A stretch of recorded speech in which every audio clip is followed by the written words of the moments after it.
नित्यं मुदा संश्रये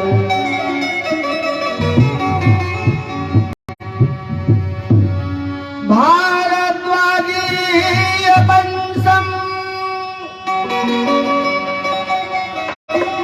शांत शुभ्रं प्रसन्नं श्रीमन्तं धरणीधरं गुरुवरं चरणाश्रितं लमघकम् वेदान्तं गुणगुल्फितं विलसितं श्रीवैष्णवाख्यायिनं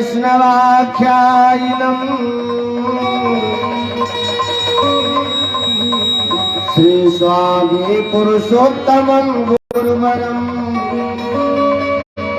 चरणं च शरणार्थिनं। प्रेम से बोलिए स्वामी जी महाराज की। आइए एक स्वागत गीत कहे स्वागत पूज्य गुरुवर का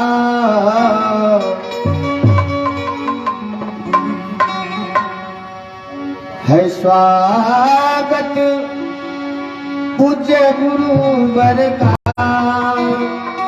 मेरे भगवान आए हैं स्वागत पूज्य गुरुवर का मेरे भगवान आए हैं।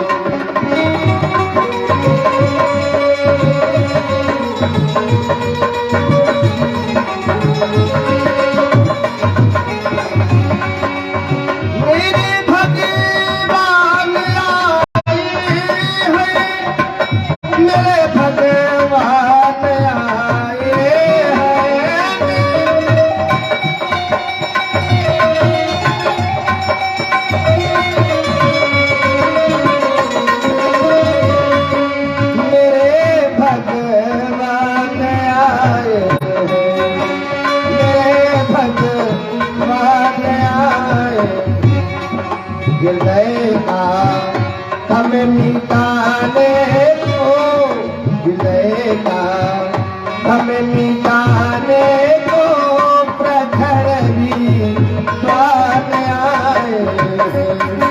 हृदय का हमें मिटाने को प्रखर विद्वान आए।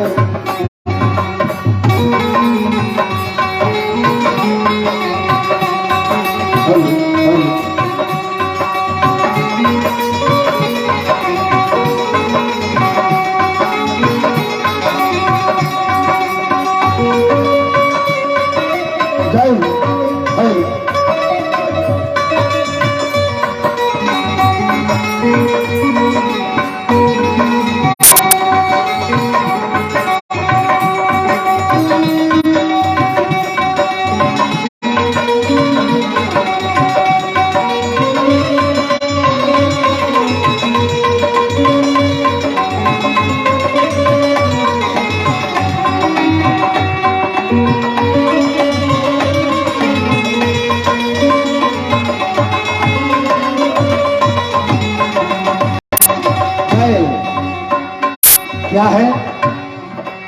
नयन जल से चरण धोकर समर्पित फूल सरधा का नयन जल।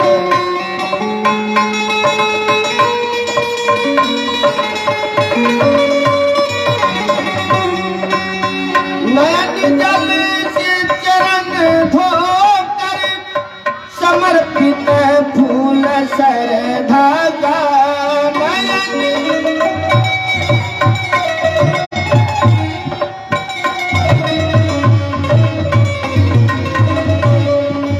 समर्पित फूल सरधा समर्पित फूल सरधा विदुर सब के घर जो थे, विदुर सब के घर जो थे, वही मेहमान आए। विदुर सब के घर जो थे, वही मेहमान आए। स्वागत उनके गुरुवर का मेरे भगवान आए। जय हो जय हो।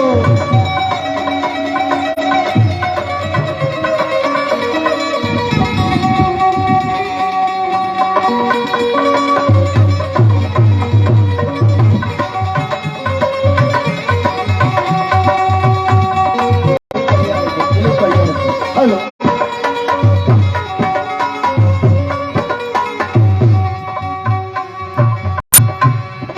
तपस्या त्याग हरे असहज ज्ञान के मूर्ति तपस्या।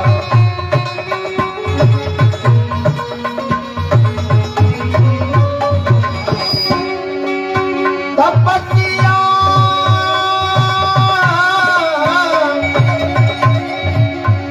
तपस्या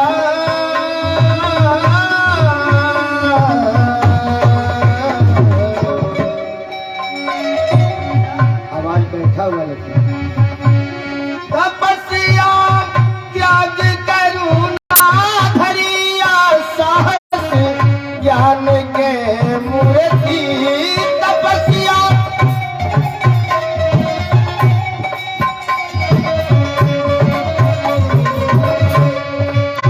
हाजी ज्ञान के मूर्ति मूर्ति, हाजी ज्ञान के मूर्ति।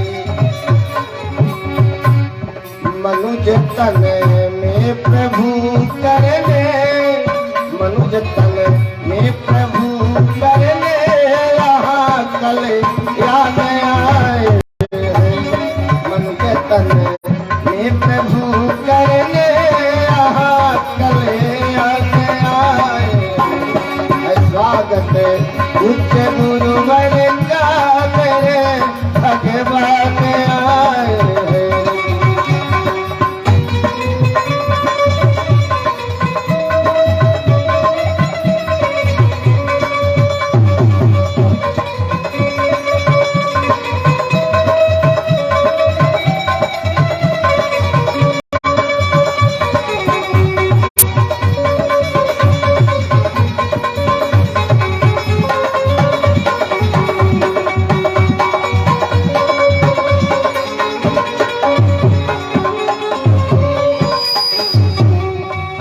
सभी का भाव है। पग पग जल रही धरती, त्रिविध तापों के ज्वाला में। पग पग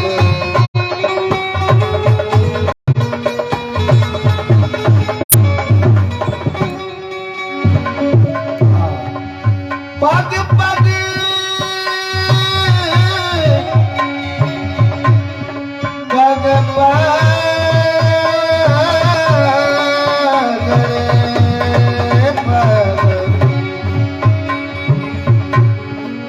पग पग जल रही धरती, त्रिविध तापों के ज्वाला में।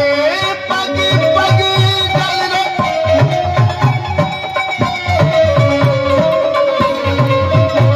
त्रिविध तापों के ज्वाला में, त्रिविध तापों के ज्वाला। धर्म निमित गुरु वर्गी, धर्म निमित स्वामी जी बर बर आए हैं। धर्म निमित स्वामी जी बर बर आए हैं। हृदय का धम मिटाने को प्रखर भी आए हैं।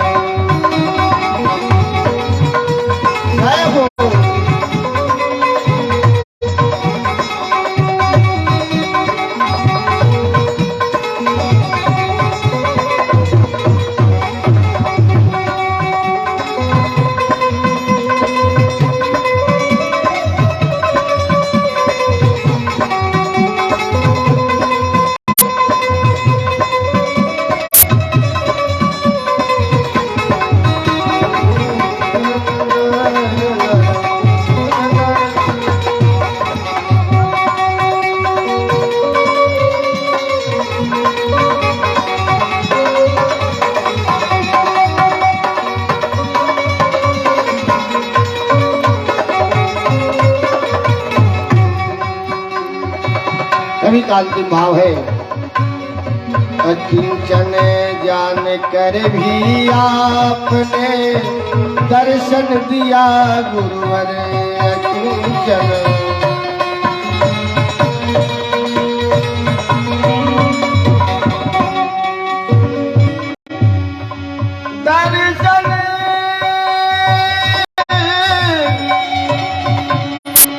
दर्शन दिया गुरुवर अकिंचन जान कर भी आपने दर्शन दिया गुरुवर अकिंचन।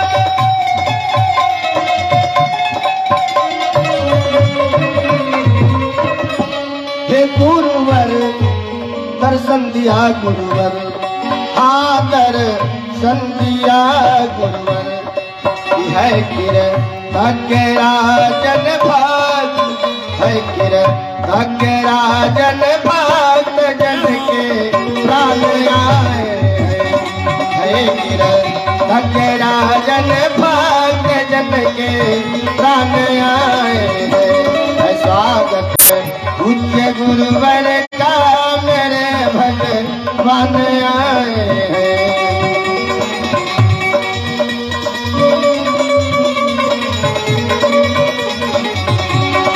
मेरे भगवान आए हैं मेरे श्रीमान आए हैं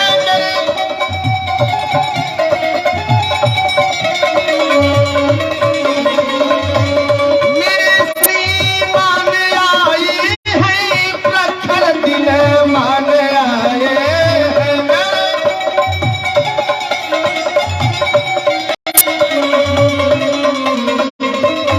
प्रखर विद्वान आए प्रखर विद्वान आए है स्वागत पूज्य गुरुवर का मेरे भगवान आए है स्वागत पूज्य गुरुवर का मेरे भगवान आए है स्वागत पूज्य गुरुवर का मेरे भगवान आए मेरे भगवान आए मेरे भगवान आए। ब्रह्मचर्य स्वामी जी महाराज की जय।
समारंभा नाथयामुनमध्यमा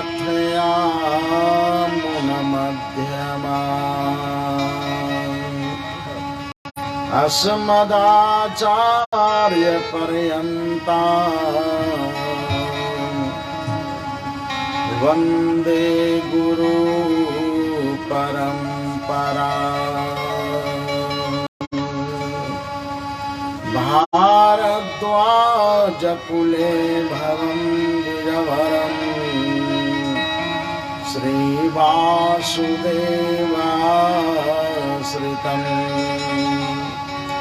श्रीसिद्धान्त विवर्धकं मुनिवरं मग्नं प्रमोदार्णवे विद्यावारिधितां गतं च सकलं शास्त्रं समभ्यस्यतम्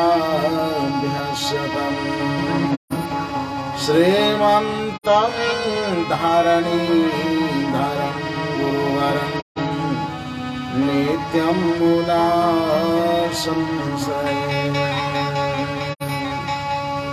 बोलिए श्री वृंदावन बिहारी लाल की जय। श्री हनुमान जी महाराज की जय। श्री राघवेंद्र भगवान की जय।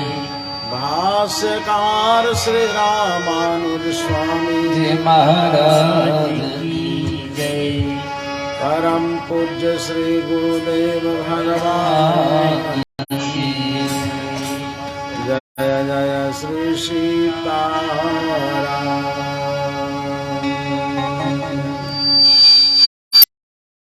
नारायण नारायण नारायण श्री नारायण नारायण नारायण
परम धर्मानुरागी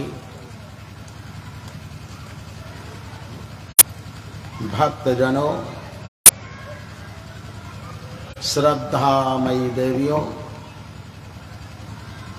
एवं मंच पर उपस्थित सभी आचार्यगण ऋत्विजगण,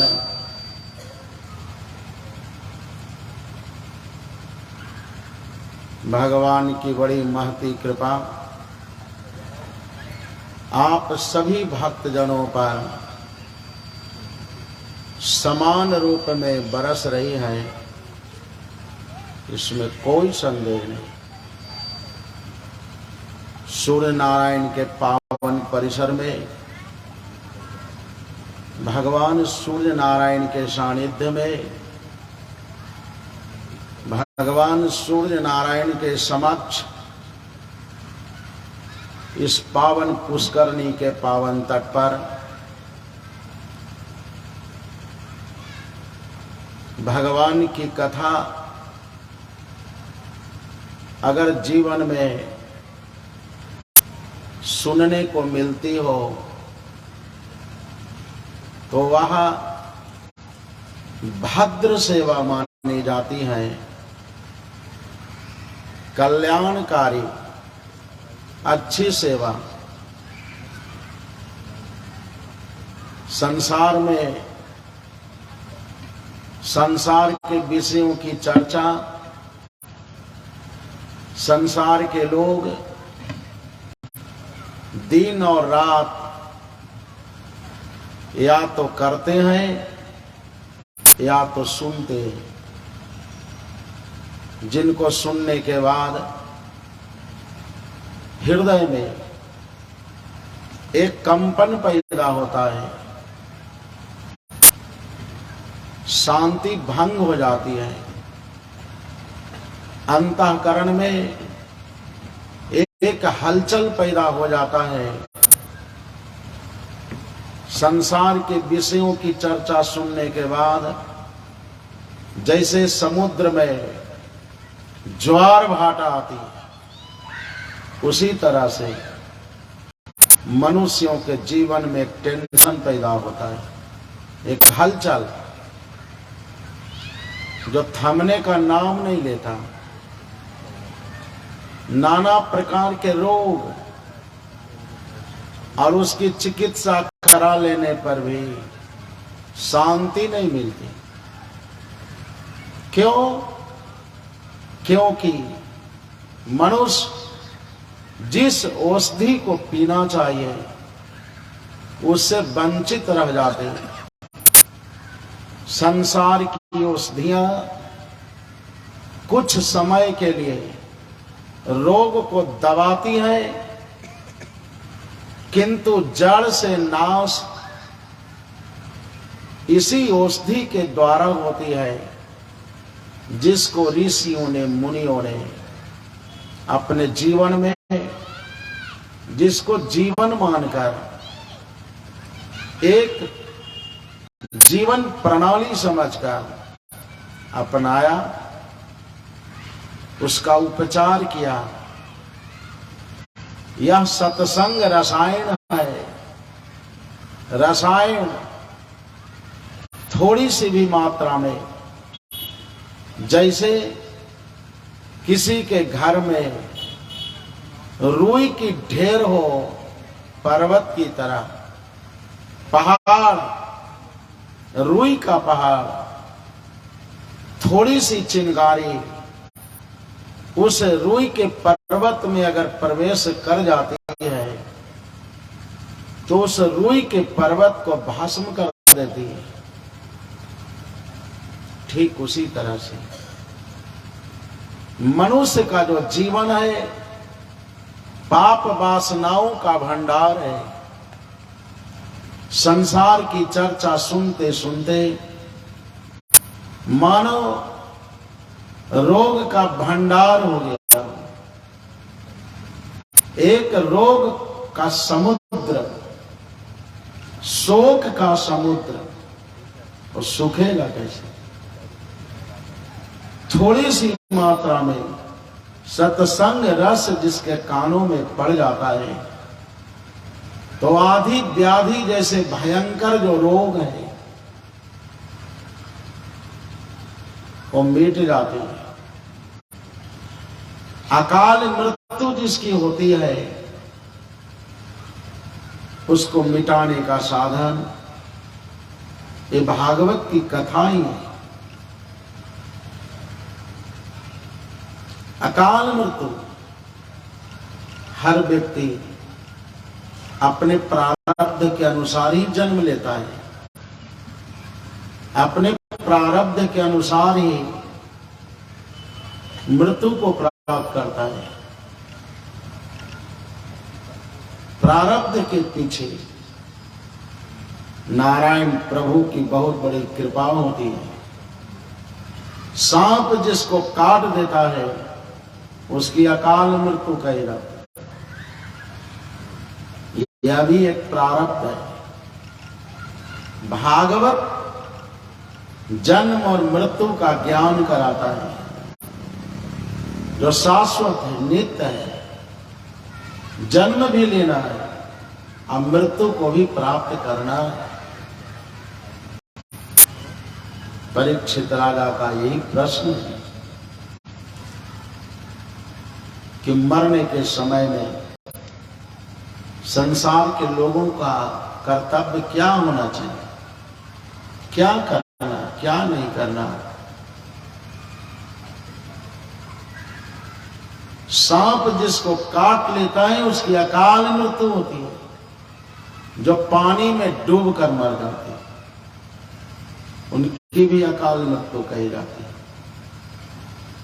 जो घर में बंद होकर फांसी लगा लेते हैं, जो आग लगा लेते हैं शरीर में, अग्नि में झुलस कर मरते हैं, जानबूझकर जो हत्या करते हैं, या तो दुर्घटना होती है, जिस घर में मृत्यु होती हो दुर्घटना से, उसकी भी अकाल मृत्यु कही जाती है। अब अकाल मृत्यु वालों के लिए भागवत ही साधन बताया। क्योंकि गया में श्राद्ध कर देने पर भी धुंधुकारी का उद्धार नहीं हुआ, उसे भागवत सुनना पड़ा। भागवत में परमात्मा श्री कृष्ण का प्रवेश है। 5123 वर्ष पहले भगवान श्री कृष्णचंद्र जी इस धरती पर थे। अभी ज्यादा समय नहीं बीते और परम धाम की यात्रा करते समय महाज्ञानी उद्धव जी को वचन दिया कि हे उद्धव, हमारे जाने के बाद कलयुग का आक्रमण होगा, बुद्धि मंद हो जाएगी, लोगों के विचार मंद हो जाएंगे, लोग संस्कृति और सभ्यता का आचरण नहीं करेंगे, आयु क्षीण होगी। ऐसी स्थिति में यदि कोई भागवत की कथा को सुन ले तो उसके घर में कलयुग का प्रवेश नहीं होगा। इतना कहकर प्रभु ने भागवत में प्रवेश किया। इसलिए हमारे सुखदेव मुनि कहते हैं कि हे परीक्षित राजा, तुम्हारा जो प्रश्न है बहुत कल्याणकारी प्रश्न है। बरीयाने सत्य प्रश्न कृतो लोक हितम कृपा आत्मवित्त सम्मतः पुंसाम श्रोतव्यादेशु यह परा। जो आत्मज्ञानी लोग होते हैं वो निरंतर शांत मुद्रा में रहते हैं और ऐसे प्रश्नों का उत्तर सबके कल्याण के लिए दिया करते हैं। प्रश्न करने वाला भी ऐसा ही हो जो अपने स्वार्थ के लिए प्रश्न ना करे, अपने व्यक्तिगत लाभ के लिए प्रश्न ना करे। साधु महात्माओं के पास जाने के बाद जो तत्वदर्शी होते हैं उनसे कोई जिज्ञासा को लेकर जाना चाहिए। सबके सुख और सबके हित के लिए, सबकी कामना के लिए हमारे ऋषियों का विचार बहुत उत्तम, बहुत व्यापक, बहुत विस्तार वाला विशाल विचार। अपने कल्याण की जयकारी नहीं की, संपूर्ण विश्व के मंगल की कामना की। दुनिया में जितने प्राणी हैं हमसे भयभीत ना हो और उन प्राणियों से मैं भी ना डरूं, इसका नाम धैर्य है। आज धैर्य नष्ट होता दिखाई देता है, गंभीरता लेश मात्र भी नहीं। इसीलिए संसार के लोग धन संपत्ति वैभव से पूर्ण होने पर भी उदास दिख रहे, बहुत बढ़िया घर बना लेने पर भी उनके घर में शांति नहीं, बहुत धन संग्रह कर लेने पर भी शांति लेश मात्र भी नहीं। क्यों? संस्कार का अभाव दिख रहा है। अरे संस्कार कोई दुकान में नहीं मिल सकते। जब तक अध्यात्म की ज्योति नहीं जलाओगे, जब तक साधु संतों तत्वदर्शियों की संगत नहीं करोगे, जब तक परमात्मा की अमोघ वाणी सनातन धर्म शास्त्र का सम्मान नहीं करोगे, जिस रास्ते से हमारे तत्वदर्शियों ने यात्रा की, महाजनों ये न गतः सपंथा, जो हमारे कल्याण के लिए, हमारे हित के लिए, हमारी सुविधा के लिए, हमारी शांति के लिए जो कुछ भी साधन बतलाया, जो पथ बतलाया, जो मार्गदर्शन किया, वो हमारे मार्गदर्शक थे। इसलिए कहा बरीयाने सते प्रश्न। परीक्षित राजा ने जो प्रश्न किया है वो सबके कल्याण और हित के लिए किया, केवल अपने लिए नहीं पूछा, सबके मंगल के लिए। निद्रया हीयते नक्तम व्यवायेन च वावयः देवाचार्थ हया राजन् कुटुम्बभरणेन वा एतावान् सांख्ययोगाभ्याम् स्वधर्म परिनिष्ठया जन्मलाभा परः पुंसाम् अन्ते नारायण स्मृतिः। निद्रया हीयते नक्तम। संसार के लोगों को नींद बहुत आती है, जवानी में नींद आती है। हीयते नक्तम, किंतु जिसके जीवन में घबराहट हो गई हो, जो डरा हुआ सा दिख रहा है,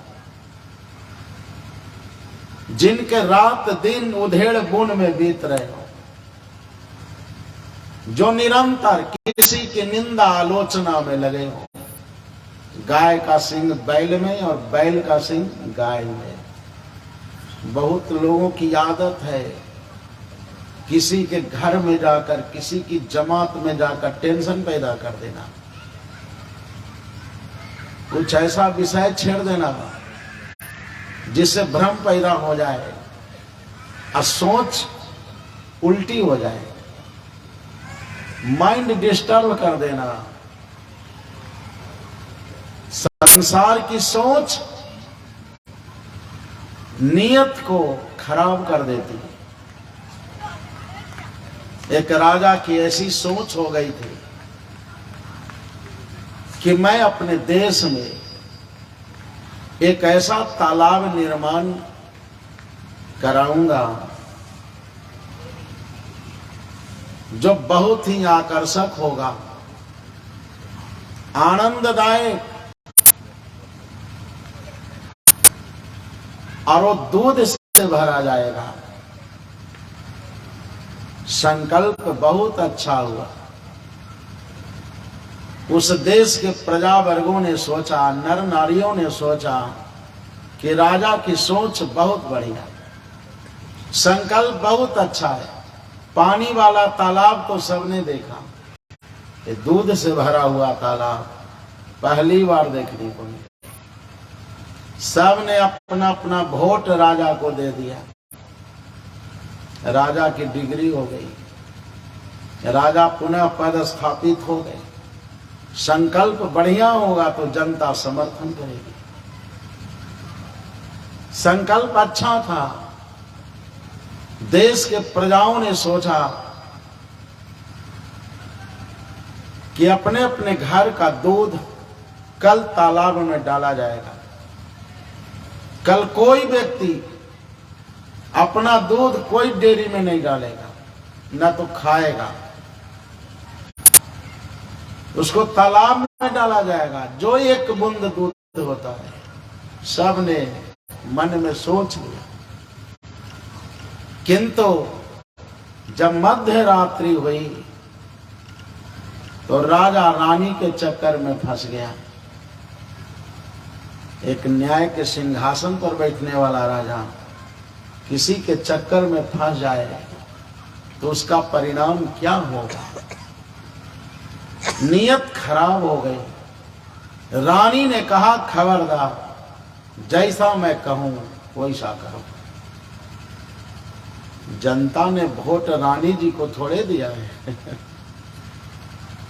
तो राजा के संकल्प को देकर दिया गया। खोट हो गई। रानी ने कहा कि दुनिया की जनता हमारे देश के प्रजावर्ग अपने अपने घरों से दूध तो लाएंगे, डोगी बज गई है तो सब लोग एक एक बाल्टी दूध तालाब में डालेंगे, तालाब दूध से भर जाएगा। मैं अपने घर से दूध नहीं डालूंगी।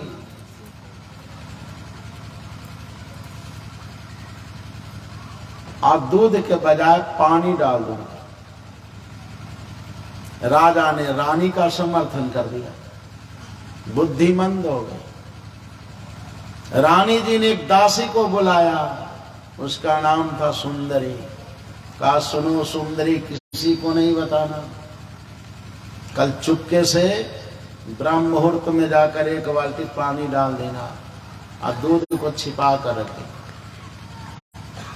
मैं राजा हूं, जैसा मैं कहूं वैसे होगा।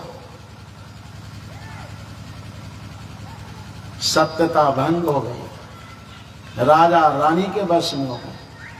और सुंदरी ने कोई तीसरी सुंदरी से कह दिया, स्त्री को बात कैसे पच सकती है, नक्की घी को नहीं पचा सकती। युधिष्ठिर महाराज ने श्राप दिया है कुंती महारानी को निमित्त बनाकर। बात बढ़ती बढ़ती फैल गई। रनिवास में जितनी रानियां थी, दासियां थी, सब जान गए। अब भोर होते होते, सवेरा होते होते पूरे देश में बात आग की तरफ फैल गई। राजा की बात छिपी रहती क्या?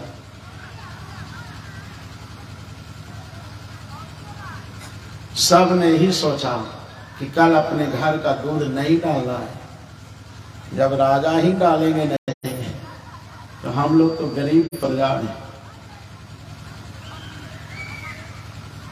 एक बाल्टी पानी डाल देंगे तो क्या होगा? सब ने अपने अपने घरों से एक एक बाल्टी पानी ले जाकर तालाब पानी से भर गया। जब राजा की दृष्टि उस पानी के तालाब पर पड़ी तो राजा को बड़ा पश्चाताप हुआ। अपने हाथ पर हाथ रखकर राजा मलने लगे, सिर पर हाथ रखा। बहुत भूल हो गई, जो मेरा संकल्प पूरा नहीं हो सका। हमारी सोच खराब हो गई, हमारी नीयत में खोट पैदा हो गई, इसलिए ऐसा हुआ। संसार का जो विचार है वातावरण को दूषित कर देता है, प्रदूषण फैलता है। विचार शुद्ध होगा तो जीवन प्रणाली भी पवित्र हो जाएगी, जीवन भी सफल होगा, कृतार्थ होगा।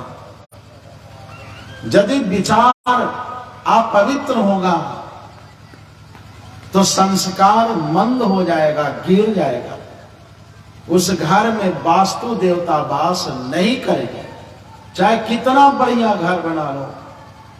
आजकल बना नहीं रहा है लोग, जिसको धन की गर्मी हो जाती है, बहुत ज्यादा कमा लेता है ना, इधर उधर लपक कर झपक कर, तो कोई महात्मा से वास्तु शास्त्र के बारे में नहीं पूछेगा, वो सीधा इंजीनियर साहब के पास जाएगा, नक्शा बनवाएगा। इंजीनियर साहब नक्शा बनवाएंगे, ठेकेदार के पास जाएगा, ठेका देगा, और ठेकेदार साहब उसको ठीक करेंगे। जो शौचालय बनाना चाहिए नैऋत्य कोण में, तो ठेकेदार साहब उसको ईशान कोण में बना देंगे। यही बढ़िया है, जहां देवता रहते हैं। जो भंडार बनाना चाहिए वायव्य कोण में, पश्चिम और उत्तर के साइड में, और ठेकेदार साहब बना देंगे अग्नि कोण में, पूरब और दक्षिण के साइड में। जहां अग्नि होंगे, जहां भंडार होगा, उसके घर में संस मिलेगा क्या?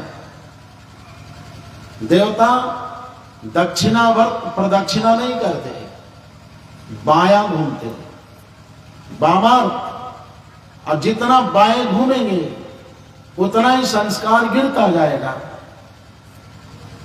उस घर में संस नहीं मिलते।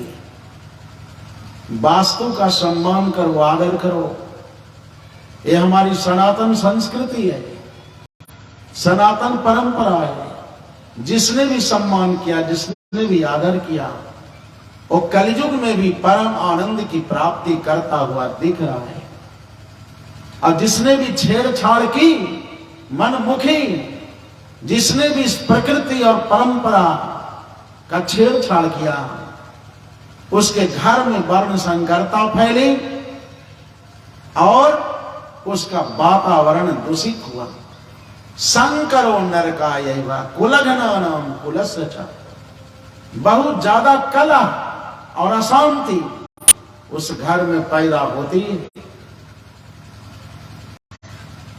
अर्जुन का वचन है कि संकरो नरका यही कुलघ्नानाम कुलस्य च। जब तक सत्य की पहचान नहीं होती है, तब तक अपना विचार रखने से लाभ क्या है। जब हमारा वातावरण दूषित हो जाएगा तो हमारी कुल परंपरा भी नष्ट हो जाएगी। उस कुल परंपरा में कोई ऐसा पैदा होगा, कभी पूर्व जन्मों के संस्कार वश जो पितृगण कहे जाते हैं, वो भगवान से निरंतर प्रार्थना करते कि हे प्रभु, हमारे वंश में कोई ऐसा बालक पैदा होगा जो हमारे उद्धार के लिए, जो हमारे कल्याण के लिए भागवत की कथा को सुनेगा। जब उस वंश का कोई बालक, कोई नर नारी कथा सुनते हैं तो सबसे पहले पितृगणों की प्रसन्नता होती है। जब पितृगण प्रसन्न हो जाएंगे तो आशीर्वाद की वर्षा करेंगे। निद्रया हीयते नक्तम, न दिन में चैन मिलती है, न रात में नींद आती है। उनकी रात स्त्री प्रसंग में करती है, कभी प्रभु का गुणानुवाद नहीं करते, क्योंकि संसार के विषयों का ही पालन किया, संसार के विषयों में ही अभ्यास रत रहे। इसलिए मरने के समय भी संसार का विषय जीवा पर विराजमान हो जाता है। और भगवान का वचन है कि अनन्य चेता सततम यो माम स्मरति नित्य सहा तस्याहं सुलभ पार्था नित्य युक्तस्य योगिनः। मरते समय जो जिसका नाम लेकर मरेगा उसी की जोनी प्राप्त होगी। जड़ भरत ने एक मृग का चिंतन किया था तो मृग की जोनी में जन्म लेना पड़ा। हमारा इतिहास सिद्धांत को पुष्ट करने वाला है। इतिहास में ऐसा ही हुआ है। उस कहानी को समझेंगे, पढ़ेंगे तो मन में सतयुग, त्रेता, द्वापर और कलियुग चारों युगों का समावेश होगा। अब चारों युगों की जो वैदिक परंपरा रही है, चारों युगों की जो आर्य संस्कृति रही है, उसका ज्ञान होगा। जो मस्तिष्क है उसमें एक दिव्य विचारधारा का प्रवेश होगा, जिसकी चाहना हमें है किंतु प्राप्ति नहीं हो रही है। उसको प्राप्त करने की इच्छा करो। जब इच्छा शक्ति जागृत हो जाएगी तो दुनिया में कोई ऐसा दुर्लभ विषय नहीं है जिसकी प्राप्ति संभव नहीं हो सकती। एतत् निर्विद्यमानानाम इच्छताम कुतो भयम् योगिनाम निर्णीतम हरेर नामानुकीर्तनम्। मनुष्य को अपने जीवन में बहुत भय है, डर है। एक स्थान में कथा चल रही थी तो सवेरे सवेरे एक बुढ़िया आए, कहे कि सरकार आप कथा कर रहे हैं। कथा तो कर रहे हैं। तो हम जब रात में जा रहे थे ना कथा सुन के, पर भूत मिल गया। भूत बूढ़ा बूढ़ी तो भी भूत प्रेत से डर रहा है। ये भूत प्रेत इतने सब कमजोर दिमाग के क्या बूढ़ा बूढ़ी पर अटैक करते हैं। वो तो अपने भूत बना हुआ है। भूत क्यों जाएगा उसके पास जिसके बाल पक गए, जिसको दिखना बंद हो गया, चलने की शक्ति नहीं, अब मरा कि तब मरा, ये स्थिति। भूत क्या करेगा उसको? उसका खून पिएगा? कहां भूत मिला बताओ? नाहर पर गया, एक तार का पेड़ था, तार का पेड़। हमने पूछा भूत कैसा था? तो बिल्कुल करिया। भूत करिया होते तो हम आज ही ना ले कि भूत बैताल करिया होते। मरा था तो गोर था, अब करिया हो गया। और कितना लंबा था? कम से कम 100 फीट, 6-7 फीट का आदमी होता है, 100 फीट का भूत ही हो गया। ये भी आश्चर्य। और कैसा था? तो उसका मूड ही नहीं था। ये भी पहले बार समझे कि भूत के मूड ही नहीं होते। वो बूढ़ी उसी तार के पेड़ के नजदीक गई कि यहीं पर गिरे थे। भूत के डर से कोई उठाकर मुझको ले गया। वही था करिया तार का पेड़। सावन भादों के महीना में कोई बिजली गिर गई थी जिसका मूड़ी खत्म हो गया था, 100 फीट वाला। हमने कहा कि जाओ बूढ़ी माता जाओ, कल भूत नहीं मिलेगा। उसको जेसीबी से उखड़वा कर फेंकवा दिए थे। फिर दूसरे दिन नई कथा सुन के आज भी भूत मिला नहीं बाबा। ये क्या हो गया? भ्रम हो गया। मनुष्य को अपने जीवन में इतना भ्रम आए जो भूत और प्रेत का रूप धारण किए।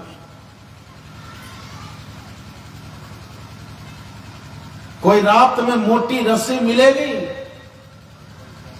और उसको सांप समझ जाएगा, तड़प जाएगा, किसी का हाथ पैर टूटेगा, कहेगा भूत पटक दिया। ये भ्रम है। संशयात्मा विनश्यति, गीता में परमात्मा का वचन है। जब तक संशय रहेगा तब तक समस्या बनी रहेगी। जब तक भ्रम रहेगा तब तक वास्तविकता की प्राप्ति नहीं होगी, क्योंकि अपने जीवन में कभी सत्संग नहीं किया। जितासनो जित श्वासो जित संगो जितेन्द्रियः। जिता श्वासो जिता संगो जितेन्द्रियः।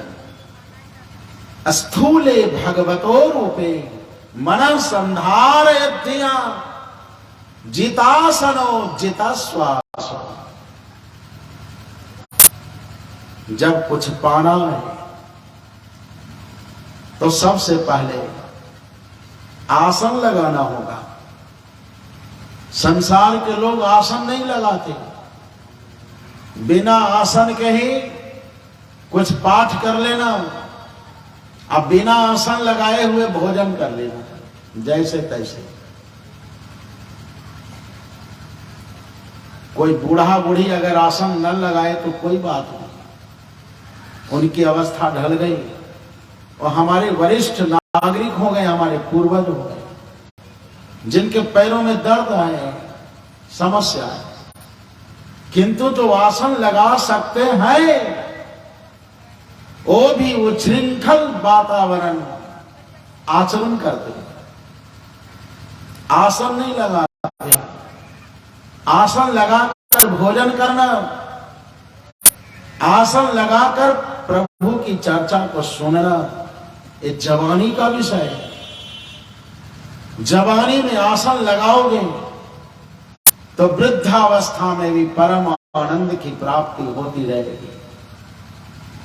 जवानी में आसन भंग हो जाएगा तो वृद्धावस्था दुखद हो जाएगी, सोचनीय, चिंतनीय। आसन लगाना, आसन लगाओगे तो मन में स्थिरता पैदा होगी, एक अभ्यास बनेगा। गीता में अर्जुन ने भी पूछा था कि चंचलम ही मनः कृष्ण प्रमाथि बलभद्रढ़, यह जो मन है प्रमथन करने वाला बहुत बलवान है। भगवान ने समर्थन किया, अर्जुन तुम ठीक कहते हो, मन ऐसा ही है, असंशयम, इसमें कोई संशय नहीं। महाबाहो मनो दुर्निग्रहम चलम अभ्यासेन तु कौन्तेय वैराग्येन च गृह्यते। किंतु जैसे कुएं में जल खींचते समय रस्सी से खींचे जाने पर बार बार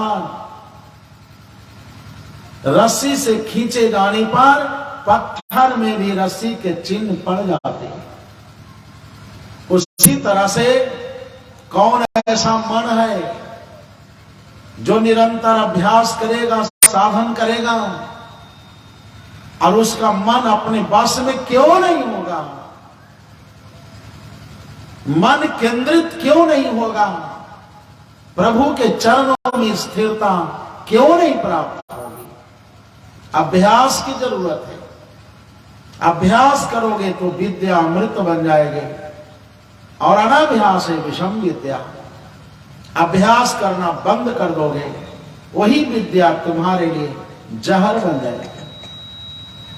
सा विद्या अमृतम स्मृतये, जो विद्यार्थी अभ्यास करते हैं उन्हें अमृत तत्व की प्राप्ति इसी जीवन में हो जाती है।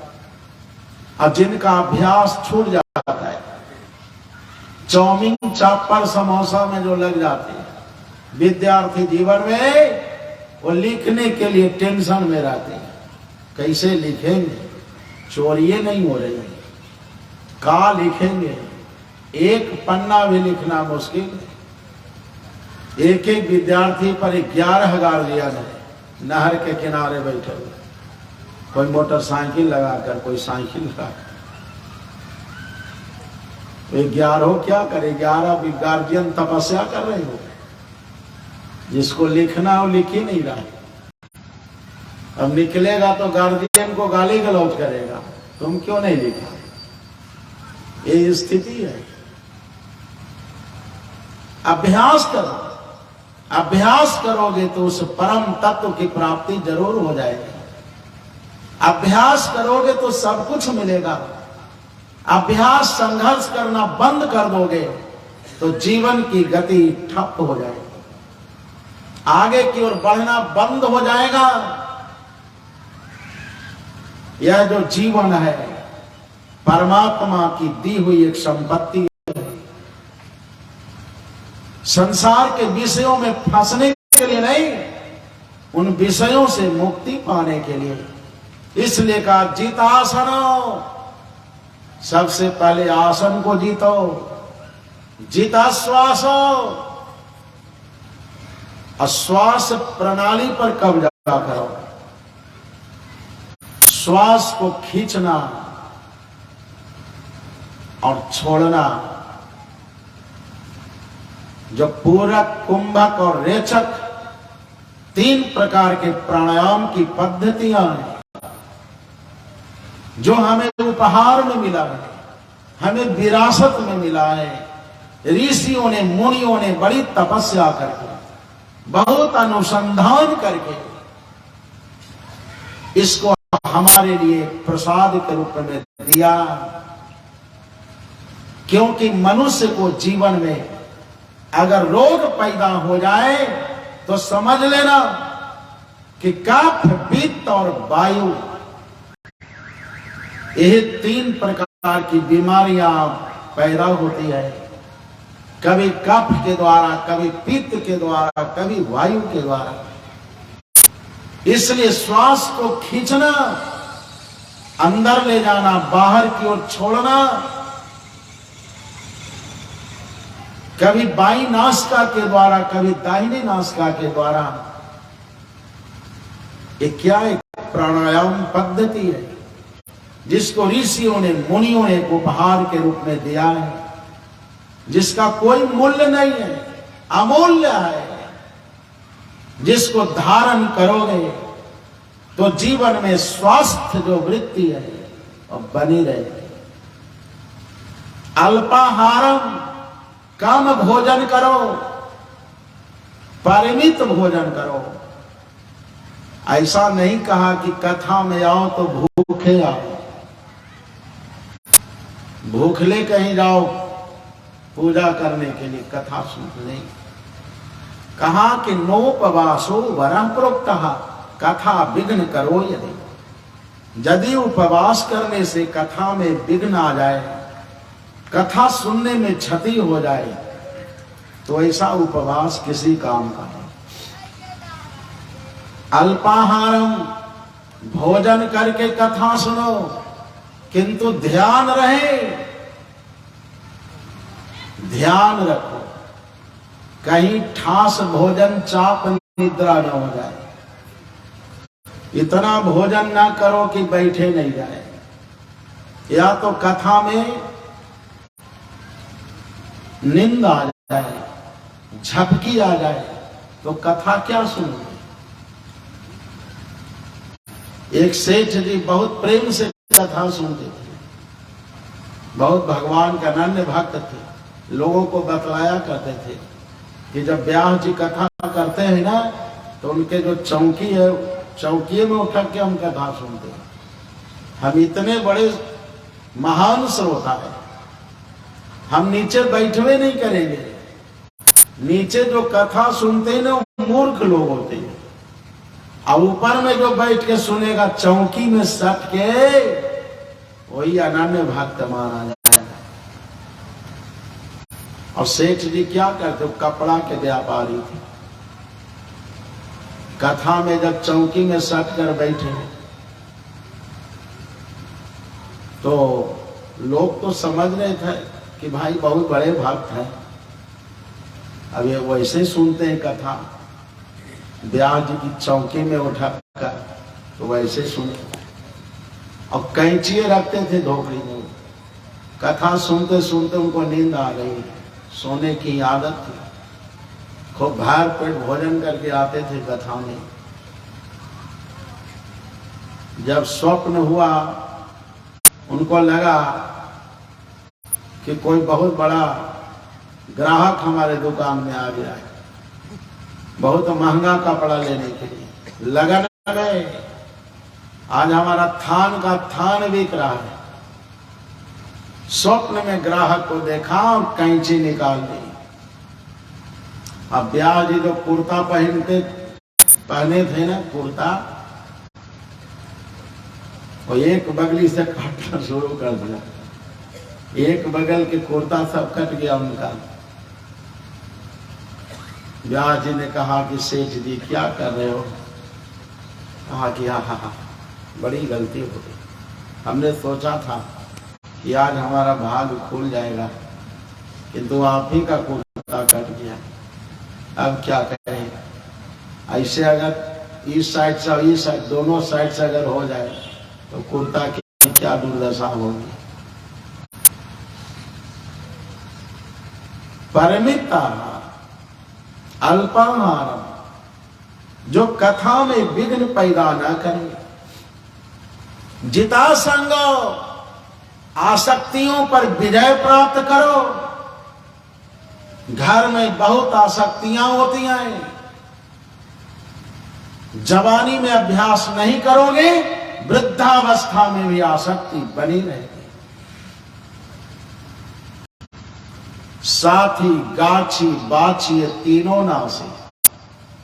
किसी को साथी में आसक्ति, मंडली, इतने परिवार के लोग हैं और सब पर मेरा दबदबा है, ये भी एक विनाश का ही कारण है।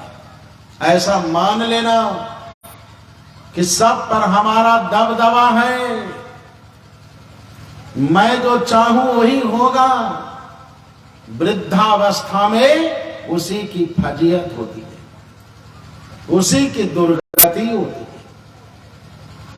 दबदबा बना करके मत रखो, अपने नियम अपने साधन का सदुपयोग करो। कितनी बढ़िया सुंदरी स्त्री क्यों न हो, जो आसक्ति है वह विनाश का कारण है। क्योंकि राजा पुरंजन को अपनी स्त्री में ही आसक्ति हो गई थी।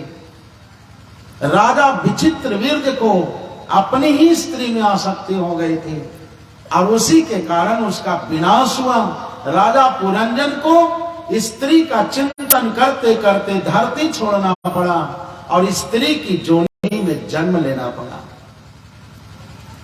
भगवान कहते हैं कि जो संसार का नाम लेकर मरेगा वो संसार को प्राप्त करेगा और जो मेरा नाम लेकर मर जाएगा वो मुझको प्राप्त हो जाएगा। दोनों प्रकार के विषय हैं। इस संसार के लोगों को समझना है, क्या चाहते हो। तुम्हारी जैसी चाहना होगी वैसे ही गति प्राप्त होगी। इस संसार में कानों से ऐसा ही सुना गया है और आंखों से ऐसा ही देखा गया है। इतिहास हमारा गवाह है। इसलिए आसक्ति पर विजय प्राप्त करना, जो भागवत की कथा है, आसक्ति पर विजय प्राप्त कराने वाली है। नर को नारायण की प्राप्ति कराने वाली कथा है। विश्व का कल्याण करने वाली कथा है।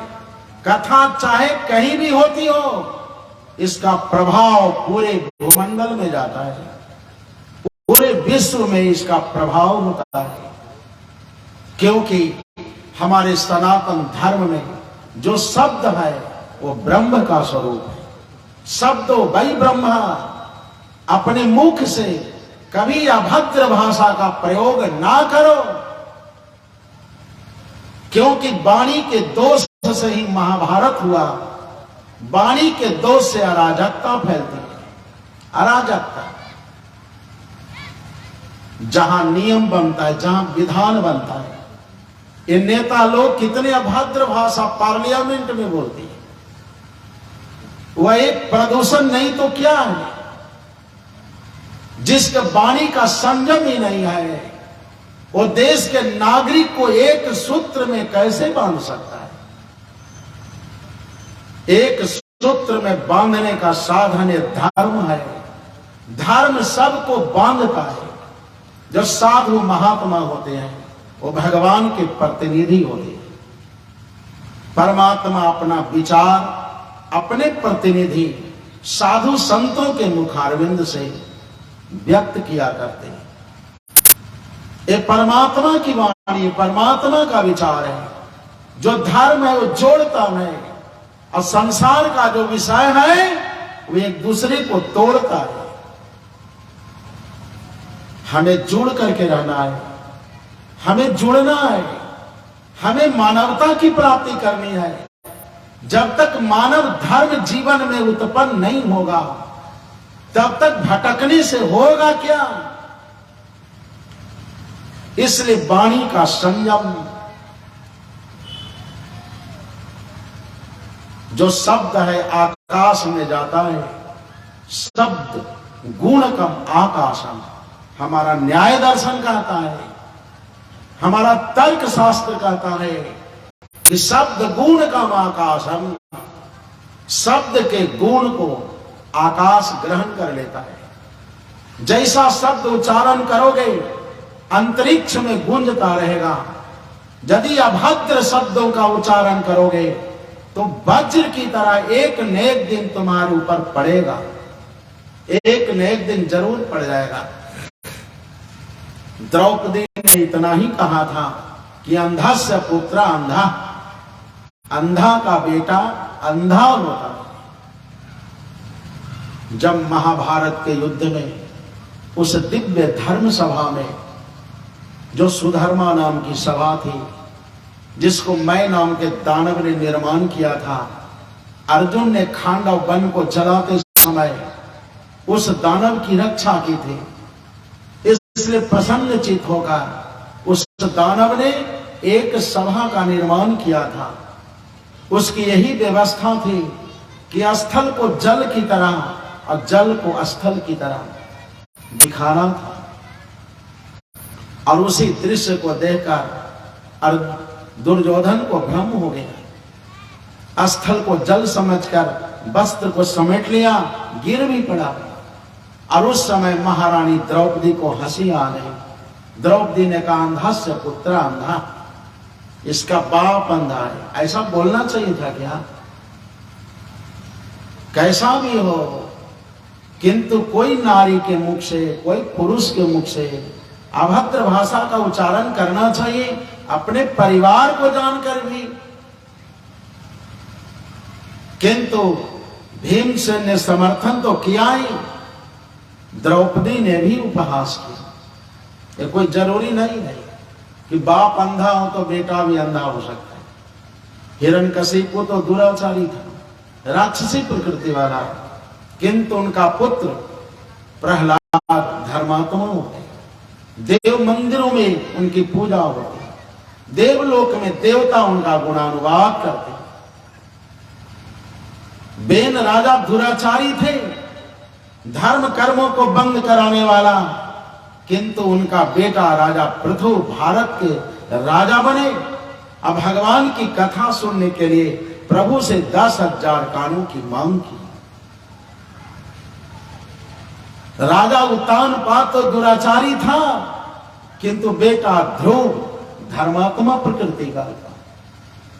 संस्कार से ही संसार में जन्म होता है।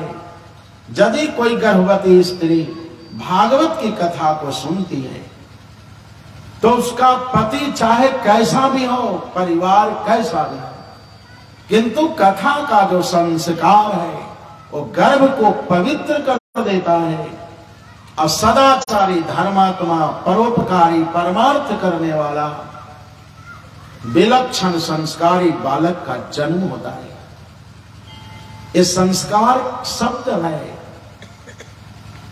इसलिए कहा जितेंद्रिय, अपनी इंद्रियों पर विजय प्राप्त करो।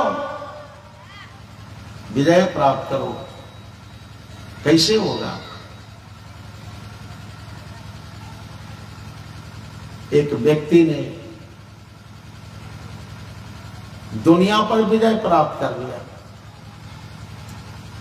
सोचा कि अपनी मां से मैं आशीर्वाद ले लूं।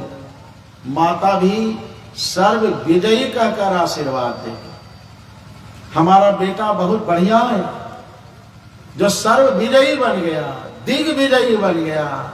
जब माता के चरण छुए तो माता ने सर्व विजयी कहकर आशीर्वाद नहीं दिया।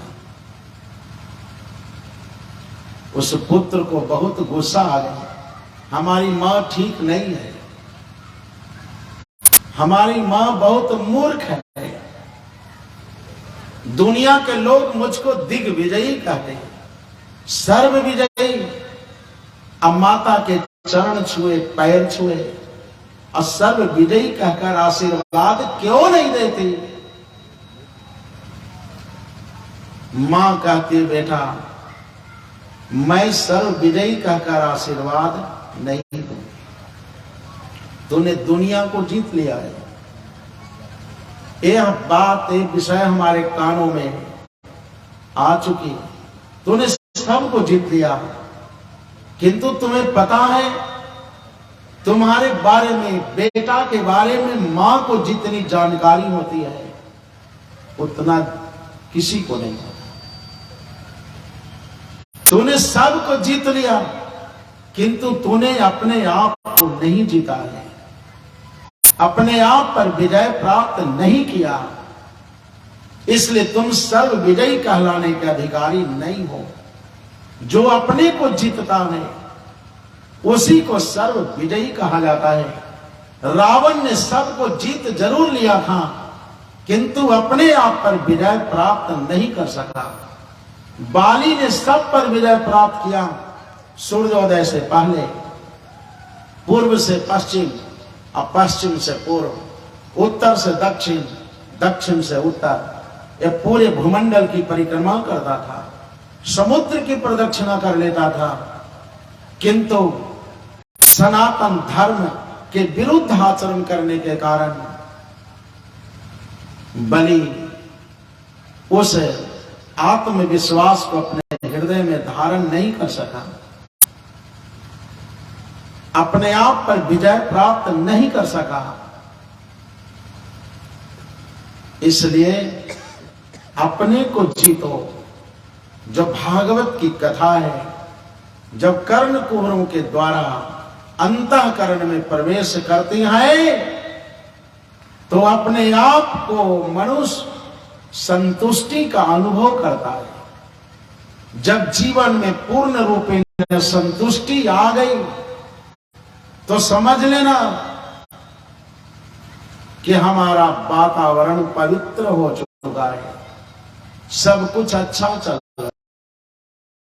ऐसा मान लेना कि अब तक प्रभु ने जो कुछ भी दिया, चाहे धन हो, चाहे मकान हो, चाहे जीवन प्रणाली, जीवन को चलाने के साधन, परिवार, पद, जो कुछ मैं कहता हूं बहुत बढ़िया। साधु महात्मा कहते हैं आशीर्वाद ठाकुर जी की बड़ी कृपा हो गई जो तुम्हारा बेटा 100 में 100 लेकर आ गया। उसके माता पिता ताल ठोकते, कहा कि नहीं महात्मा जी, ये भगवान ही क्या करेंगे, वही लिख देंगे, वही कर देंगे साहब। हमारा बेटा बहुत मेहनत करता था, मेहनत से 100 में 100 ले आया, भगवान क्या करेंगे इसमें। मेहनत किया, इतना मेहनत, और जब फेल कर गया तो अगर क्रॉस लग गया तो उसी माता उसी पिता से पूछा जा क्या हाल चाल है, तो दोनों रो रो करके कहते काल है, कर्म है, ईश्वर है, करवाने वाले श्री कृष्ण है। ऐसा कहकर राजा रामचंद्र जी को एक मूर्ख धोबी के द्वारा कलंकित होना पड़ा। संसार है, भगवान को भी कलंक लग सकता है। संसार के लोग जो आज निंदा कर रहे हैं कल स्तुति भी करेंगे, जो आज प्रशंसा कर रहे हैं कल निंदा भी कर सकते हैं, आलोचना भी कर सकते हैं, क्योंकि संसार का जो प्रवाह है वो इसी तरह का है। संसार का जो विचार है मूढ़ता पैदा करने वाला है, विचारधारा को दूषित करने वाला है। इसलिए कहा कि जिता सनो जित श्वासो जित संगो जितेन्द्रिय स्थूले भगवतो रूपे मन संधारे धिया। इस तरह से जब तुम साधन करोगे तो तुम्हारा मन परमात्मा के चरणों में केंद्रित हो जाएगा, परम शांति का अनुभव होगा। हमें अपने जीवन में कुछ चाहिए तो शांति चाहिए, नहीं तो इतने वृद्ध जब 5 बाणर प्राणांत करने की तैयारी में थे, सीता का पता न लगने के कारण तो उनके प्राणों की रक्षा करने के लिए संपाति जी का आगमन हुआ था। जब बानरों के मुख से संपाति की चर्चा सुनी और जटायु की चर्चा, तो संपाति कहते हैं बानरों, जिस जटायु का नाम लिया जा रहा है वो जटायु मेरा बड़ा भाई था, उसकी रक्षा करने के लिए हमने पंख फैला दिया था, पंख फैलाने का काम किया था, जो सूर्य नारायण की प्रचंड उष्णता के कारण हमारे दोनों पंख झुलस गए। जो मैं विंध्य पर्वत पर गिरा, अब तब से जटायु से हमारी भेंट नहीं हुई।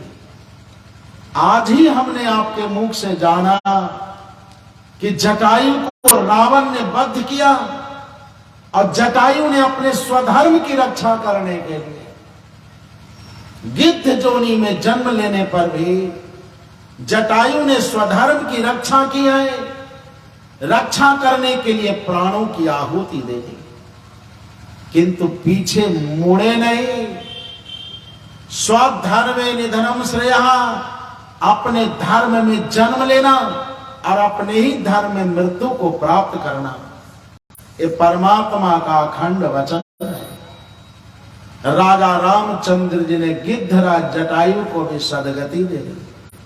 ऐसा राजा जो पशु पक्षियों के कल्याण में भी लगे रहे, पशु पक्षियों का भी कल्याण किया। एक कुत्ता के साथ भी राम जी ने न्याय किया है। इसलिए कलयुग में भी आज यात्रा काल में सनातन धर्म प्रेमी बड़े प्रेम से राम नाम सत्य है कहकर जीवन की अंतिम यात्रा करते हैं। सतयुग के राम आज भी जीवंत है, इतना कुछ करके दिखा दिया है, इतना सुंदर आचरण, धर्माचरण, मार्गदर्शन किया है कि एक मनुष्य के लिए एक प्रेरणा का स्रोत है। हमारी मानवता का संदेश देने के लिए राम जी ने मनुष्य का चोला धारण किया। बयांसि तद व्याकरणं विचित्रं मनुर्मनीषा मनुजो निवासः गंधर्व विद्याधर चारणाप्सरा स्वर स्मृतिरा सुरानी कबीरजः। हमारे सुखदेव जी महाराज कहते हैं, हे परीक्षित राजा, इस संसार में जो कुछ भी दिख रहा है, ये औषधियां, ये वन, पर्वत, तारे, नक्षत्र, सूर्य, चंद्रमा, ये बालू, ये जल, ये वायु, आकाश, जो कुछ भी दिख रहा है, ये पशु पक्षी, जितनी पक्षी है सब परमात्मा की ही रचना है। अद्भुत रचना, विलक्षण रचना। ये मनुष्य जोनी भी परमात्मा की ही रचना है। एक का मुख दूसरे से नहीं मिलता, यही तो विलक्षणता है, अद्भुत रचना। केवल अनुमान किया जाता है कि बाप जैसा ही बेटा है, किंतु वैसा है नहीं। विलक्षण सृष्टि, भिन्न सृष्टि, किंतु हमारा जो धर्म है, नाना प्रकार की विभिन्नताएं होने पर भी सबको एक सूत्र में बांधने का काम करता है। सबको, ये भगवान की जो कथा है, इसको पशु पक्षी भी सुनना पसंद करते हैं। कान को दोने की तरह खड़ा करके जब भगवान की बांसुरी बजती थी, तो हिरनिया जो मुढ़ जाति की है, वो भी उस आवाज को श्रवण किया करती थी। भगवान की कथा जिस धरती पर होती है, वो धरती धाम बन जाती है, तीर्थ बन जाती है। समझ लीजिए, ये धरती धाम बन चुकी है। ये दाऊद नगर की जो धरती है, ये धाम बन चुकी है। यहाँ कोने कोने में भगवान की चर्चा होती है। प्रत्येक वर्ष रोज रोज जहां तक कथा की आवाज जाती है, वो धरती वृंदावन धाम बन जाती है। बयान से तद व्याकरणम विचित्रम। संसार की रचना बड़ी अद्भुत है, बड़ी विचित्र है। ये देवता, यक्ष, किन्नर, गंधर्व, ये विद्याधर, ये सिद्ध, सब परमात्मा की ही रचना है। सब परमात्मा के अंग हैं। रोम रोम परमात्मा के अंग कहे गए। ये देवता परमात्मा के अंग माने जाते हैं। जब पैर में कांटा लग जाता है तो उसका दर्द केवल पैर को नहीं होता। ऐसा ना समझे केवल पैर को ही दर्द हो रहा है, नहीं। जब पैर में कांटे चुभते हैं तो उसके दर्द का अनुभव पूरे शरीर में होता है। पूरे शरीर को कष्ट होता है। इसी शरीर में ब्राह्मण, क्षत्रिय, वैश्य, शूद्र सब हैं। अपने अपने कर्मों के कारण, अपने अपने साधनों के कारण। यदि मुख ब्राह्मण है, पैर शूद्र है, तो पैर में जो कष्ट होता है उसकी एहसास आंखों से आंसू की धारा गिरती है। ब्राह्मणों को भी कष्ट होता है, दुख होता है। आंख में कांटे अगर चुभते हो तो उसका असर पैर तक होता है। एक एक अंग एक एक से जुड़े हैं, अलग से किसी की उत्पत्ति परमात्मा ने नहीं की। सबको बादशाह बनाकर भेजा। ऐसा नहीं कि किसी के पैर में पैंट शर्ट पहना कर भेजा और किसी को नंगे भेज दिया। ऐसा इस धरती पर सबको नंगे ही पैदा किया गया। जितनी जोनियां हैं सब नंगे पैदा होती हैं इस संसार में। ये संसार में लेकर अपनी अपनी बुद्धि, अपने विचार, अपने संस्कार, अपने कर्मों के कारण कोई तो उत्थान को प्राप्त करते हैं और किसी का पतन भी होते देखा जाता है। मनुष्य कर्मशील प्राणी है, जो धर्म शास्त्रों का विधान है। यदि कोई करता है तो उसको कर्मशील कहते हैं। कर्म तो दुनिया में बहुत है, करने के लिए बहुत कुछ है। जो दारू पीता है वो भी कर्मे करता है। जो किसी को मार कर खा जाता है, वो खस्सी हो, बकरा हो, बकरी हो, कुत्ता हो, कुत्ती हो, गधा, सुअर, जो खाते हैं वो चांडाल नहीं कहा जाएगा तो क्या कहा जाएगा? बिना सिंह और पुच्छ का वो राक्षस नहीं तो क्या है? वो भी कर्म है। किंतु विधान शास्त्र मत कर्म न करने के कारण अपने अपने संस्कार से लोग गिरते हैं। इसी संसार में गुरु का अपमान करने के कारण विश्वामित्र जी के द्वारा स्वर्ग का निर्माण कर दिए जाने पर भी त्रिशंकु को स्वर्ग से ढकेल दिया गया। गुरु का अपमान करने के कारण कोई साधु संतों का अपमान करेगा, गुरु का अपमान करेगा और चाहेगा कि हम स्वर्ग में जाकर प्रतिष्ठित हो जाएं। ऐसा संभव नहीं। ऐसे मनस्वी का अपमान करने के कारण वैकुंठ लोक से जय और विजय का भी पतन होते हुए देखा गया, सुना गया। वैकुंठ में भी जाओगे तो शांति नहीं मिलेगी। ये धरती के जो मनुष्य हैं, धरती के देवता हैं। हम देवता हैं, हमें देवत्व की प्राप्ति करनी है। इसलिए धर्म शास्त्रों का विधान किया जाता है। बड़े बड़े राक्षस जो दुराचारी प्रकृति के थे, किरात, होण, आंध्र जातियां, बर्बर जातियां, जो निर्मम हत्या करने वाले थे, बच्चों की हत्या करने के कारण जिनकी प्रकृति क्रूर प्रकृति हो गई थी, किंतु सत्संग का सहारा लेकर अपने जीवन को निहाल कर दिया, अपने जीवन को कृतार्थ कर दिया। बयान से तद व्याकरणम विचित्रम मनोर्मनीषाम मनुजोन्निवासा। ये स्वयंभू मनो जो है वो हमारी बुद्धि है। ये जो मनुष्य शरीर है, मनुष्यों का जो हृदय है, वही परमात्मा के रहने का एक मंदिर है। अपने हृदय को हम शुद्ध बनाकर रखेंगे तो हमारे हृदय में परमात्मा का साक्षात्कार जरूर होगा। इसमें संदेहास्पद नहीं है।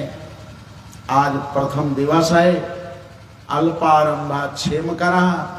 अल्प से जो आरंभ होता है क्षेमकारी होता है। और कल से कथा भगवान की और विस्तार पूर्वक चलेगी। समय से पाठ भी चलेगा। फाल्गुन का महीना है, इसलिए समय के अनुसार होली गीत भी सुनने को मिलेगा और प्रेम से, शांति से आप सभी भक्तजन भगवान की कथा श्रवण करेंगे। और साधु संतों का पदार्पण हुआ है। 4 बजे से ही कथा चलेगी।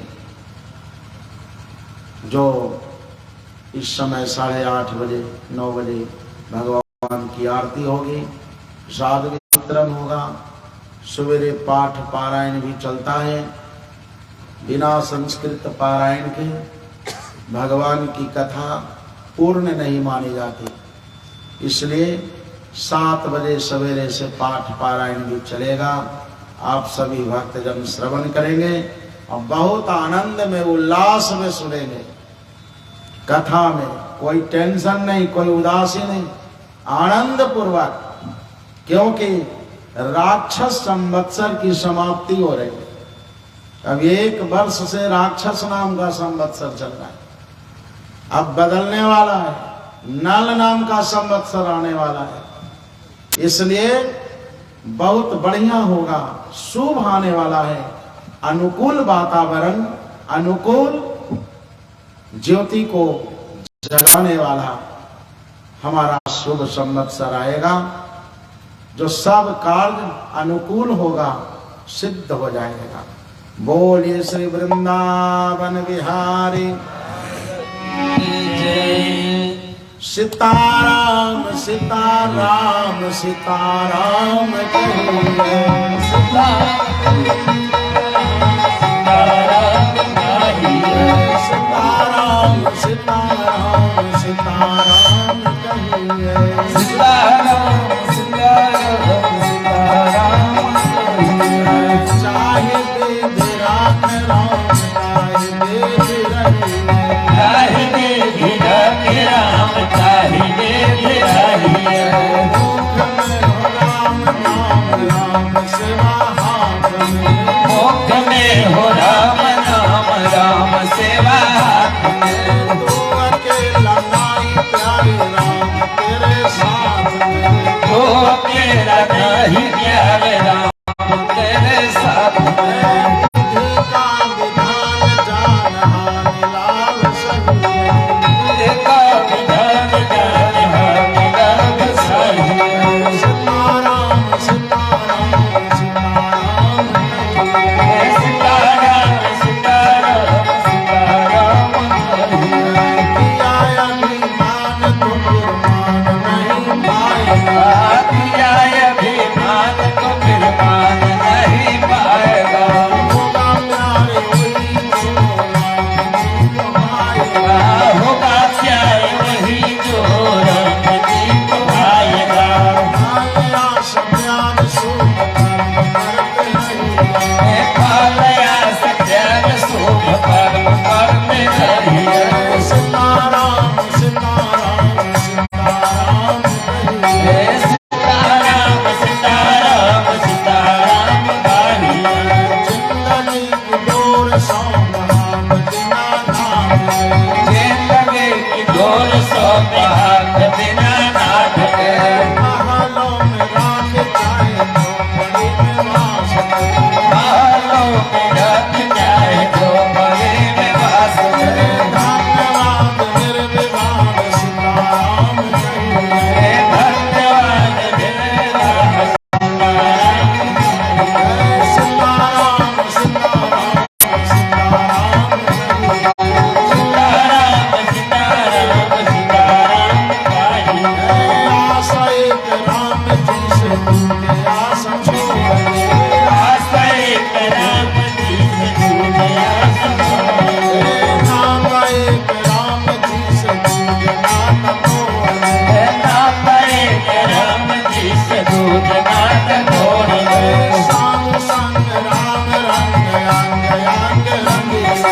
साधु संग राम रंग रंग रंग रंग। राम रास त्याग प्यारे राम रास मिले।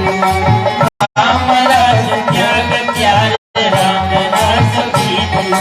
सीताराम सीताराम सीताराम कहिए। सीताराम सीताराम सीताराम कहिए। सीताराम सीताराम सीताराम कहिए। सीताराम सीताराम सीताराम कहिए। नारायण नारायण नारायण। नारायण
श्री राघवेंद्र भगवान की जय। भाष्यकार श्री रामानुज स्वामी जी महाराज की जय। परम पूज्य श्री गुरुदेव भगवान की जय।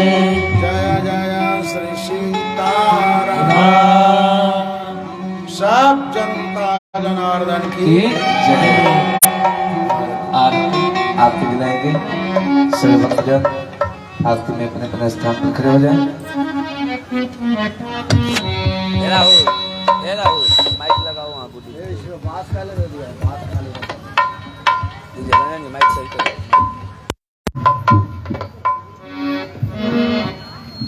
ओम नीलगं हरे प्रजननंदे यस्तोरसवीरगं शर्वगं सस्ते आत्मसने प्रजासने पशुसने लोकसन्य भयसने अग्निं प्रजं बहुलंबे करोत्वानं नम्बयोरे तो यस्मा सुधता ओम श्रीयः कंदाय कल्याण निधये निधिर्थिनाम श्री वेंकट निवासाय श्रीनिवासाय मंगलम। भारद्वाज कुलारविंद भवने विद्याप्रियं वैष्णवम् श्रीमन्तं पुरुषोत्तमं गुरुवरं विप्रावतं संभरे। बोलिए श्री वृंदावन बिहारी लाल की भागवत भगवान की जय।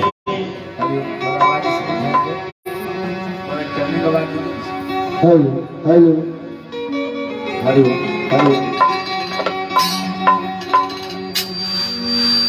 सुखदेव परीक्षित भागवत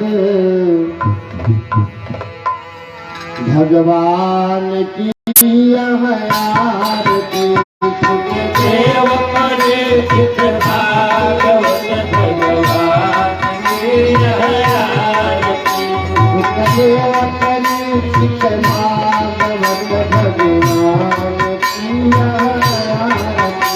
सुखदेव परीक्षित भागवत भगवान की आरती।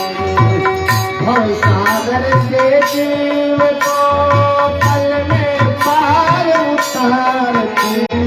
भवसागर से जीव को पल में पार उतारती। भवसागर से जीव को पल में पार उतारती। भवसागर से जीव को पल में पार उतारती।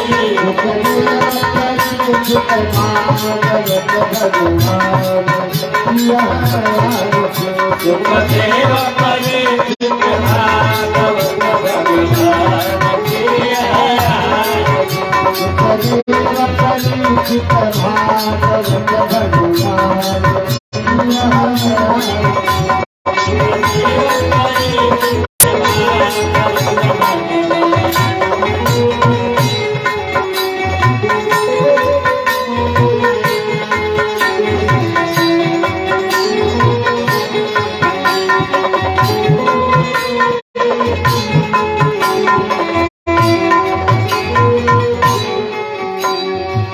काम क्रोध मद लोभ मोह से भगवत कथा संहारती।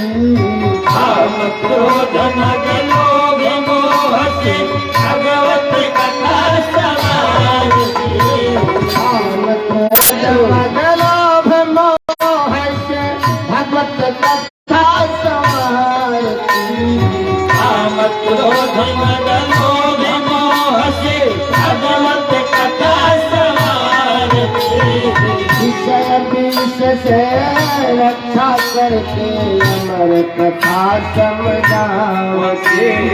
विषय विष से रक्षा करके अमर कथा समझावती।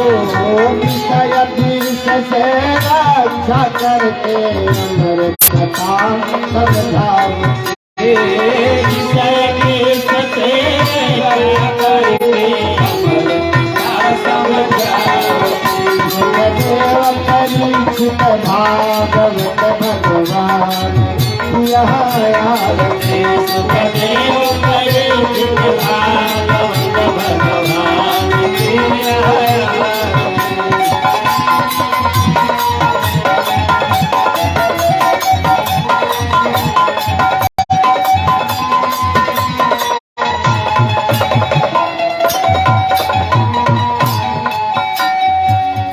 सकती और ममता से अलग बोध बदलावती।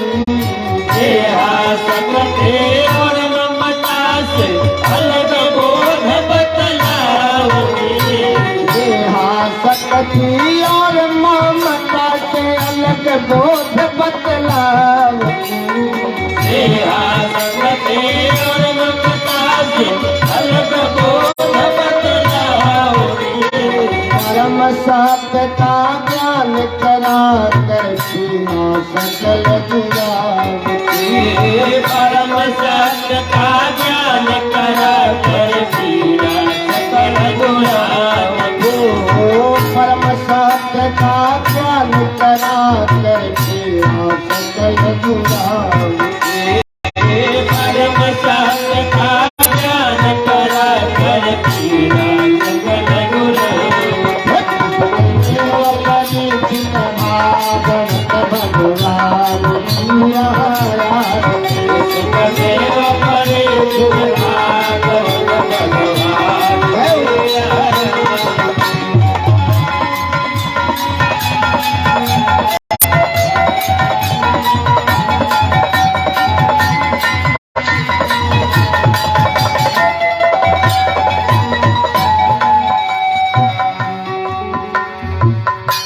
विद्या गाठने क्षण भर में सुलझावती। विद्या गाठने क्षण भर में सुलझावती। विद्या गाठने क्षण भर में सुलझावती। विद्या गाठने क्षण भर में सुलझावती। उदाहरण है निपट परिचित जिसको मोतन मानती। उदाहरण है निपट परिचित जिसको मोतन मानती। उदाहरण है निपट परिचित जिसको मोतन मानती। उदाहरण है निपट परिचित जिसको मोतन मानती।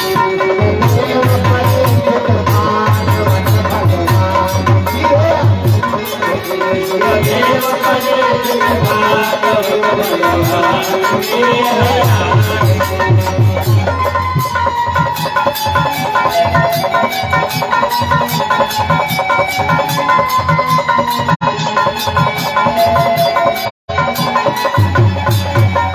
सात दिवस में मोक्ष पाए भगवत कथा पुकारती।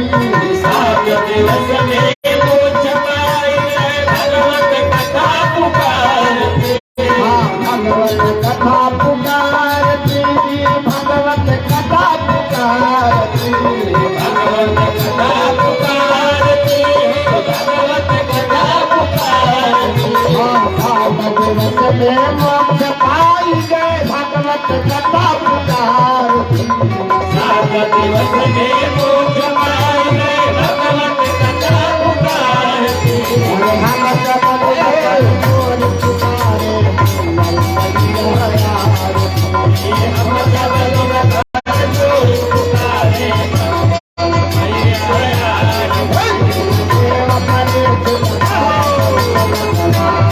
मैया। सुखदेव परीक्षित भागवत भगवान।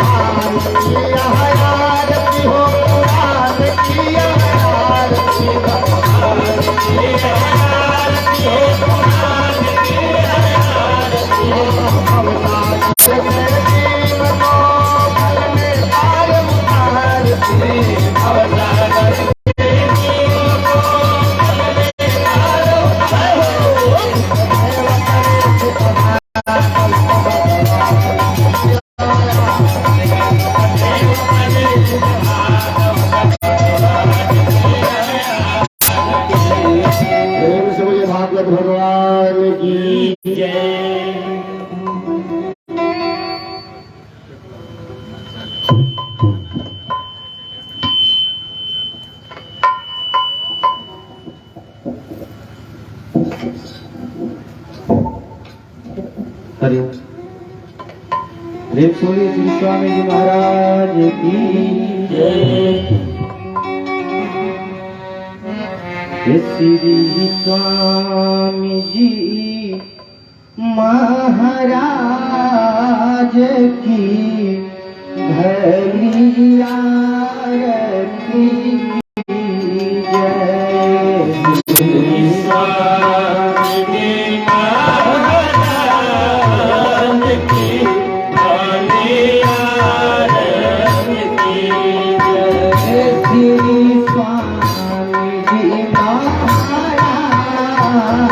की भली आरती जय। श्री स्वामी जी महाराज की भली आरती की जय। भली आरती की जय। भली आरती की जय। आरती की जय। भली आरती की जय। भली आरती की जय। आरती की जय। भली आरती की जय। भली आरती की जय। आरती की जय। भली आरती की जय। भली आरती की जय। महाराज की भली आरती की जय। श्री स्वामी जी महाराज की भली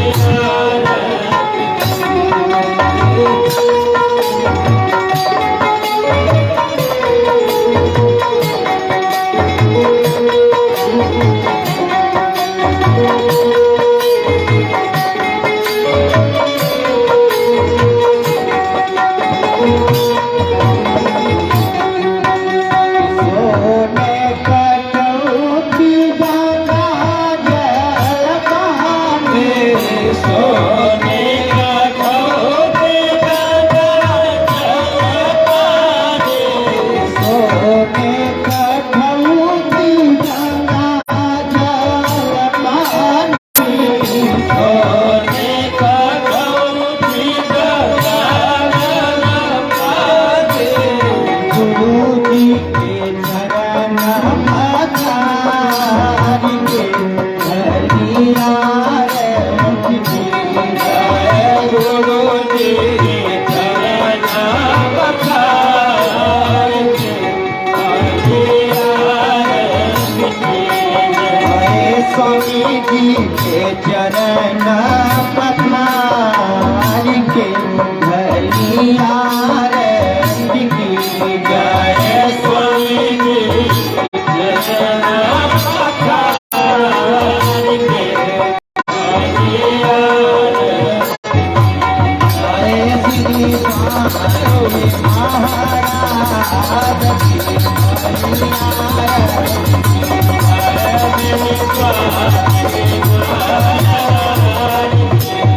भली आरती।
श्री स्वामी जी महाराज की भली आरती की जय। श्री स्वामी जी महाराज की भली आरती की जय, भली आरती की जय, भली आरती की जय, आरती की जय, भली आरती की जय, भली आरती की जय, आरती की जय, भली आरती की जय, भली आरती की जय, आरती की जय, भली आरती की जय, भली आरती की जय। श्री स्वामी महाराज की भली आरती, श्री स्वामी महाराज की भली आरती, श्री स्वामी महाराज की भली आरती।